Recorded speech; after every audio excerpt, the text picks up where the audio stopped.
वैश्विक महामारी कोरोना के पहले और दूसरे दौर की भयावहता के बाद अब संभावित तीसरी लहर में बच्चों के ज्यादा प्रभावित होने की आशंकाओं के बीच इससे निपटने के लिए पूरे प्रदेश में तैयारियां चल रही है।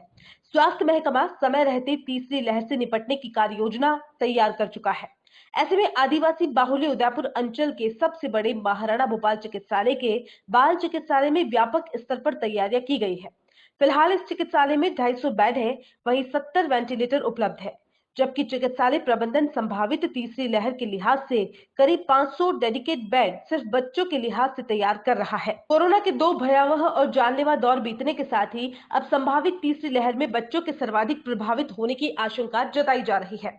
इन्हीं संभावित आशंकाओं के बीच चिकित्सा महकमा समय रहते व्यवस्थाओं में इजाफा करने में जुटा हुआ है।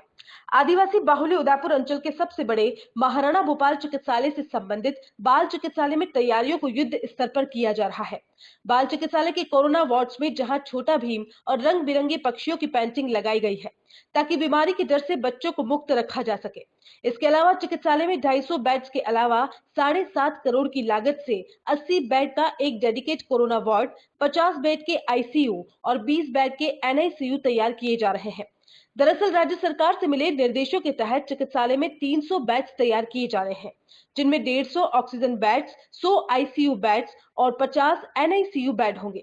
आरएनटी मेडिकल कॉलेज के प्रिंसिपल डॉक्टर लाखन पोसवाल ने साफ किया कि एक मोटे अनुमान के तहत संभावित तीसरी लहर में करीब 80 से 100 बच्चों को प्रतिदिन भर्ती करने की जरूरत पड़ सकती है और इसी लिहाज से तैयारियां की जा रही है।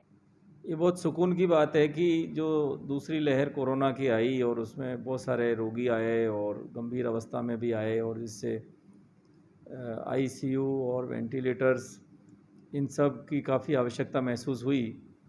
तो दूसरी लहर के कमज़ोर पड़ने और रोगियों की संख्या कम होने के बाद राज्य सरकार ने तीसरी लहर की तैयारियां शुरू कर दी हैं। ये अंदाज़ लगाया जा रहा है कि तीसरी लहर में बच्चों के प्रभावित होने की संभावना कम है।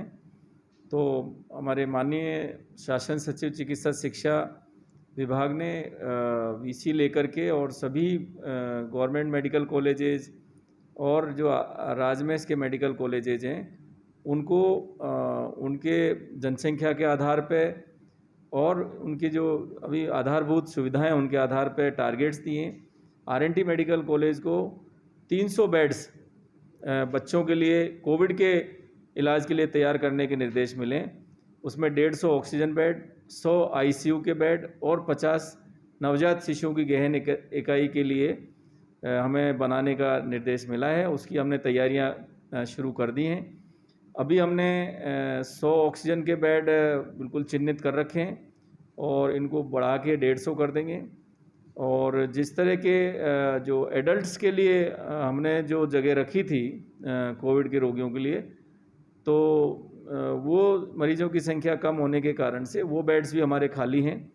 तो आवश्यकता पड़ने पर हमारी जो सुपर स्पेशलिटी ब्लॉक है उसमें लगभग पूरी हमने खाली करवा ली है, वो हम ले सकते हैं। और जो श्रीमान शासन सचिव महोदय ने निर्देश दिए थे कि जो आपका अम्बा माता सैटेलाइट हॉस्पिटल है उसको आप नॉन कोविड कर लीजिए और जो वर्तमान में बाल चिकित्सालय है जिसमें 250 बेड हमारे पास में हैं उसको कोविड के लिए काम में लीजिए। तो उसकी भी हमने तैयारियां कर ली हैं और एक 50 बेड की आईसीयू और 30 बेड की एनआईसीयू माननीय मुख्यमंत्री महोदय की बजट घोषणा में उदयपुर को अलॉट हुई थी और वो हमारी टेंडर के थ्रू हमने उनके ऑर्डर्स दे दिए हैं और उनको निर्माण के लिए अभी जो संस्थाएं हैं उन्होंने काम चालू कर दिया है।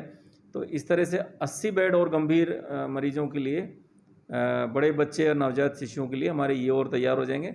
इस तरीके से आवश्यकता पड़ी तो हम 500 बेड तक के भी बच्चों के लिए कोविड के लिए आरक्षित कर सकते हैं। ये हमने सारी तैयारियां कर ली हैं और हमारे पास पर्याप्त संख्या में वेंटिलेटर्स, मॉनिटर्स और जो कंज्यूमेबल्स हैं वो सब चीज़ें हैं और एबीजी की फैसिलिटी है और दवाइयाँ, एंडोट्रेकियल ट्यूब, ये सारी की सारी जो चीज़ें हैं वो पर्याप्त संख्या में हैं और जो हमें आवश्यकता है उसकी हमने राज्य सरकार को मांग भेज रखी है, जो निश्चित रूप से जल्दी ही हमें पूर्ति कर दी जाएगी।